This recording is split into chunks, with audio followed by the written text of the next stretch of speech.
Surgery కంటే hospital bill అంటేనే భయం. అదే మధ్య తరగతికి అందుబాటు ధరలో వైద్యం. Medistar hospitals. Hi hello to everyone, welcome to my show. మన షోలో ప్రతిరోజు ఒక గెస్ట్ రావడం, వాళ్ళు ఇంటర్వ్యూ ఇవ్వడం మనకి రెగ్యులర్గా జరిగేదే. అయితే ఈ క్రమంలోనే బిరన్ సంపత్ రాజు గారిని మనం ఇంటర్వ్యూ అడగడం జరిగింది. బట్ ఆయన చాలా బిజీగా ఉండి స్టూడియోకి రాలేని రాజా, నేను సినిమా సెట్లో ఉన్నాను, మీరే సెట్కి వచ్చేయమన్నారు. సో ఇక్కడ శర్వానంద్ గారి సినిమా షూటింగ్ నడుస్తుంది. నారీ నారీ నడుము మురారి పండక్కి ఈ సినిమా రిలీజ్ కాబోతుంది. ఈ సినిమా సెట్లోనే మనకి సంపత్ రాజు గారు ఉన్నారు. బట్ ఇక్కడ చాలా క్యారీ వ్యాన్లు ఉన్నాయి. ఈ క్యారీ వ్యాన్లో సార్ ఎక్కడున్నారో కనుక్కొని మనం క్యారీ వ్యాన్లోకి వెళ్ళి ఇంటర్వ్యూ చేద్దాం రండి. అండ్ ఫైనల్గా సంపత్ రాజు గారి క్యారీ వ్యాన్ ఇక్కడ ఉంది. సార్ లోపల ఉన్నారు. సో మన కోసమే వెయిట్ చేస్తున్నారు. లోపలికి వెళ్ళి సార్కు సంబంధించిన సినిమాల గురించి, అలాగే ఆయన పర్సనల్ లైఫ్ గురించి కొన్ని ఇంట్రెస్టింగ్ విషయాలు తెలుసుకుందాము రండి.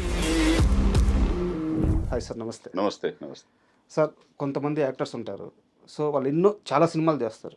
బట్ ఆడియన్స్కి పరిచయం చేసేటప్పుడు పలానా సినిమా చేశారు, పలానా వాటితో నటించారు, ఇలా ఒక ఇంట్రడక్షన్ అవసరం. బట్ కొంతమంది ఉంటారు, చాలా తక్కువ సినిమాలు చేస్తారు, లేదా చాలా తక్కువ సంవత్సరాలు కనిపిస్తారు.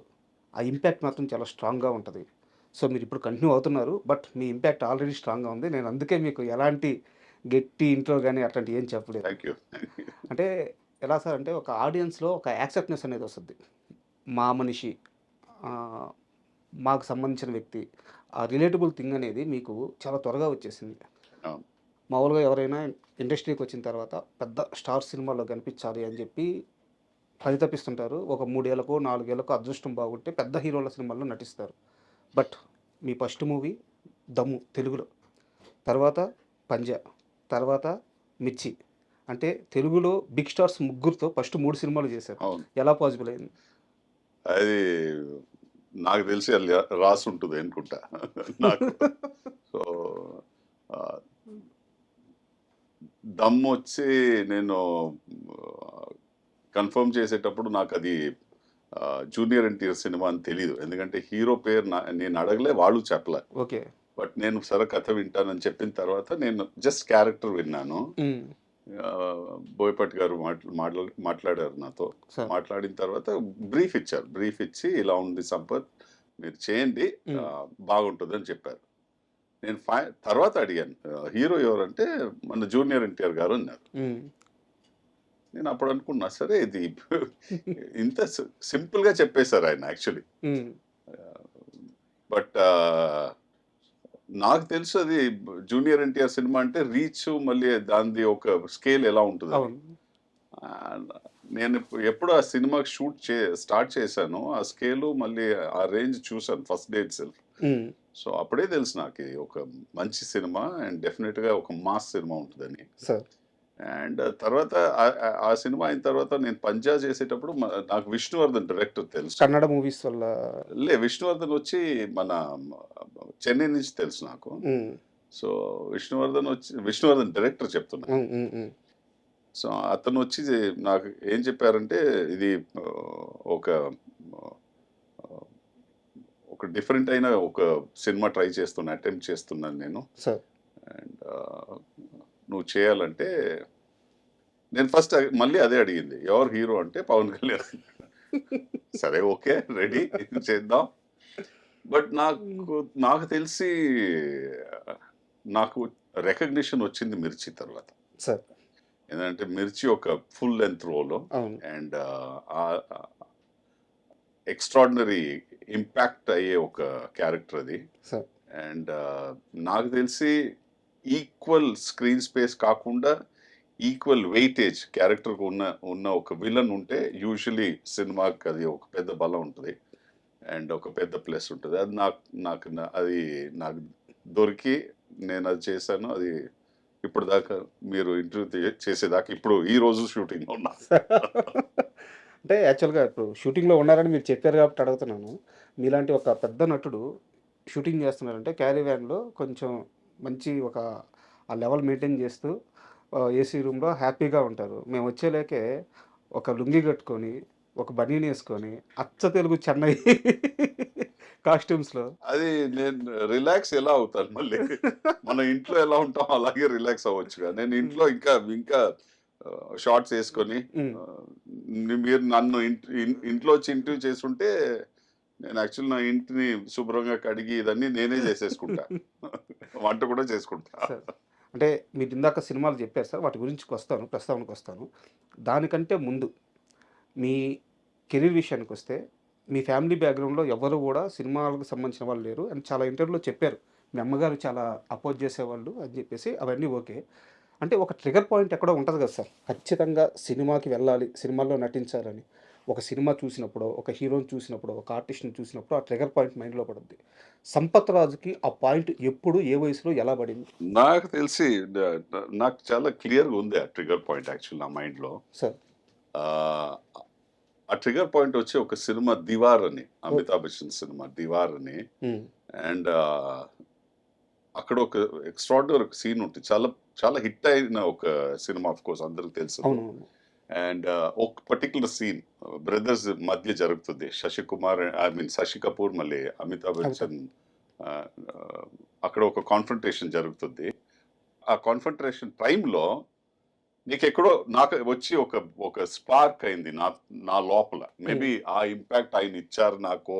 హ్మ్. ఆ సీన్ నాకు అలా ఇంపాక్ట్ అయింది. అది నేను చెప్పలేను. సార్. బట్ అక్కడెక్కడో నాకు నేను యాక్టర్ అవ్వాలి అని ఒక ఒక ఒక స్పార్క్ వచ్చింది. హ్మ్. బట్ దాన్ని ఇంట్లో చెప్పడానికి నాకు చాలా భయం.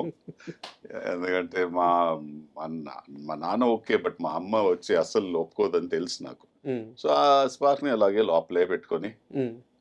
నడుస్తూ వెళ్ళా. బట్ స్కూల్‌లో వచ్చి నేను థియేటరు, చిన్న చిన్న ప్లేస్ అన్ని పార్టిసిపేట్ చేస్తే అది ఆహ్, ఆహ్, ఒక స్టేజ్‌లో ఒక అప్లాజ్ ఉంటుందిగా మీరు అవును. చేసేటప్పుడు. అవును.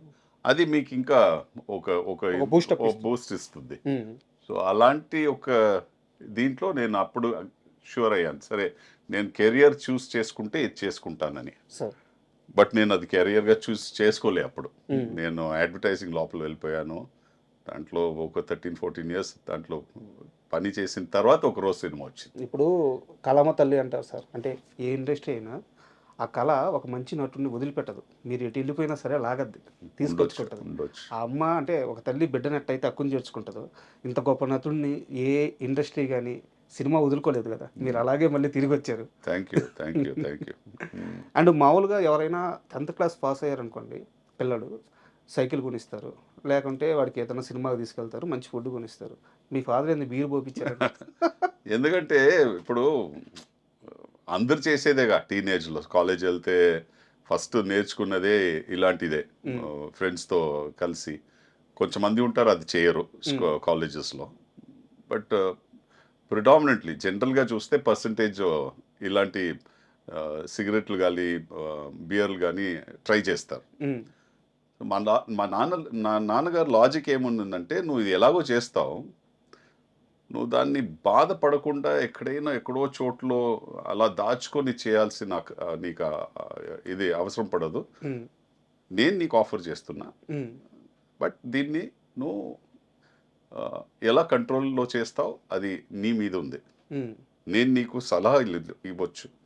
నేను నీకు ఒక డైరెక్షన్ ఇవ్వచ్చు. హ్మ్. బట్ దాన్ని నువ్వు నీ లైఫ్‌లో అప్లై చేసుకుంటే అది నీకు బాగుంటది. సో, నేను ఇప్పటి నుంచి నిన్ను ఒక ఫ్రెండ్ లాగా చూసుకుంటా. హ్మ్. అండ్ నువ్వు నాతో అన్నీ షేర్ చేయొచ్చు. అన్నీ మాట్లాడొచ్చు. సో, నువ్వు నెక్స్ట్ స్టేజ్‌లో నా జీవితంలో వచ్చావు అని చెప్పి నాకు బియర్ ఇస్తున్నారు. ఆ రోజు ఈవినింగ్ మా అమ్మ చెప్పింది ఆహ్, జనరల్‌గా లైఫ్‌లో వచ్చి అందరూ బయటెళ్ళి చెడిపోతారు. హ్మ్. ఈ ఇంట్లో వచ్చి నాన్నొచ్చి తన బిడ్డల్ని అతన్నే చెడగొడుతున్నాడు. బట్ నాకు తెలిస్తే నన్నడిగితే ఈరోజు మీరు యాక్చువల్లీ నాకు ఒక ఎక్స్ట్రార్డినరీ ఒక ఎక్స్‌పీరియన్స్ దొరికిందప్పుడు. సార్. ఎందుకంటే నేను ఏది దాచిపెట్టలే హ్మ్. మా పేరెంట్స్‌తో. అండ్ నాకొచ్చి ఎక్కడైనా ఎళ్లి ఊరు వదిలేసి ఎక్కడైనా పార్టీ చేసుకోవాలి అలాంటి ఒక మైండ్ సెట్ రాలే.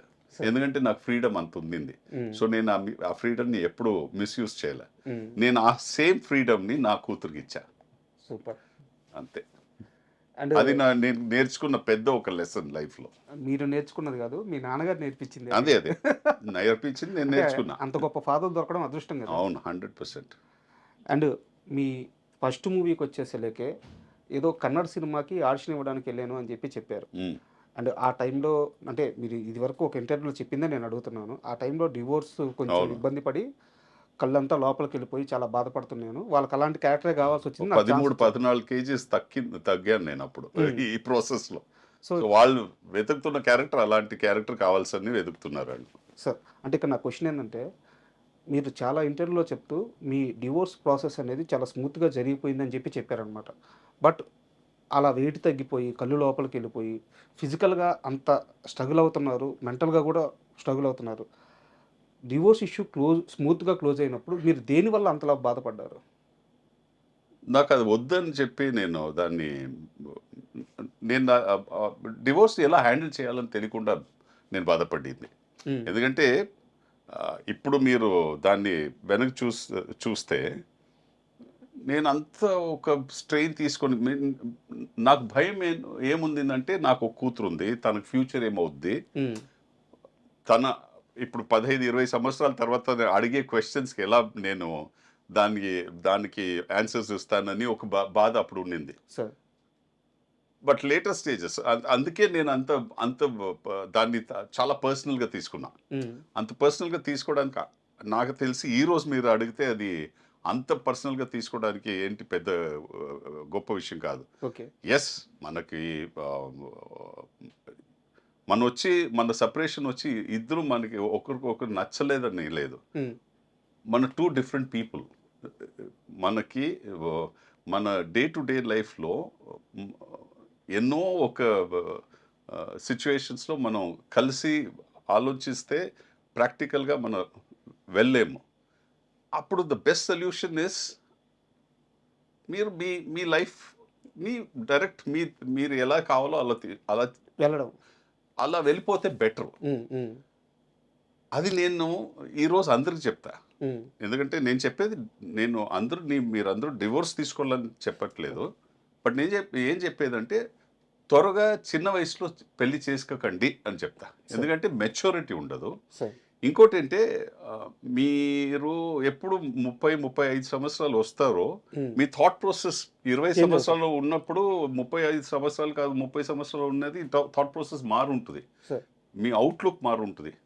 సో ఒక ప్రాక్టికల్గా ఒక 5-7 years of work experience Unni life చూసి కొంచెం తర్వాత మీరు ఏదైనా ఒక పార్ట్నర్ చూస్ చేసుకొని పెళ్లి చేసుకుంటే అది బెటర్ ఉంటుంది. Not at 21, 22, 23. అది చాలా చిన్న వయసు. అది చాలా ఇంటర్వ్యూలో దాచిపెట్టి చెప్పారు కానీ ఆ పెళ్లి చేసుకుంది మీరే కదా, లవ్ మ్యారేజే కదా. అది లవ్ మ్యారేజ్ అని చెప్పలేను నేను. అఫ్ కోర్స్ చూసాం మనం.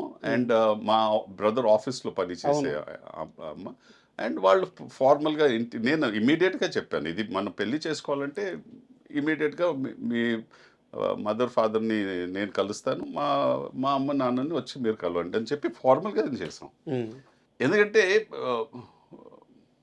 ఇప్పుడు చేసుకోవాలని డిసైడ్ అయిపోయాం, మళ్ళీ ఎందుకు తిరగడం, చేసుకోవచ్చుగా.